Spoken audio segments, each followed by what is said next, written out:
Ha bolajonim, Assalomu alaykum. keldingmi? Yaxshimisiz? Yaxshi o'tiribsizmi, oila? Ha, yaxshi o'tiribman-da bolam. Ha, meni tabriklang. Bitta yaxshi ishga chaqirishdi. Oyligi ham yaxshi. Xudo xolasa yana ko'taramiz deyishdi. Xullas, ertadan ishga tushaman xudo xolasa. Voy, yaxshi bo'pti-yu, bolam o'zi Allohdan so'rab duo qilib o'tirgan edim. Alloh iloyim ishlaringda barakatini bersin. Baraka top. Allohu akbar bolam. Rahmat oyi. Ilohim aytganingiz kelsin. Xudo xolasa ishga tushib ketsam, nevarangiz bilan keliningizni ham olib kelsam bo'ladi.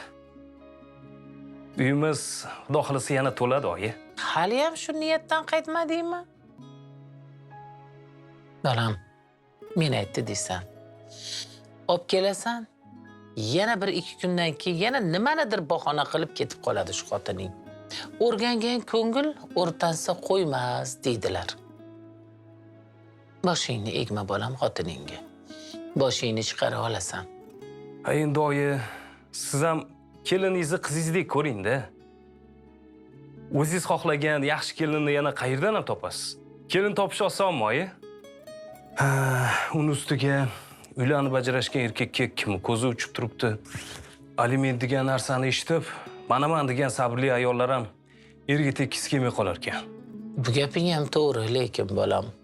Hamida degan dugonam bor-ku, 3 yildan beri ajrashgan o'g'liga xotin qidirib tinkamadori quridi. Yaxshi nomzodlar chiqdi, kelinlar. Lekin hammasi o'g'lini alimenti borligini eshitib, hammasi orqaga qaytdi. Yoki katta to'y qilib alohida chiqarsang tegaman deyotganimiz.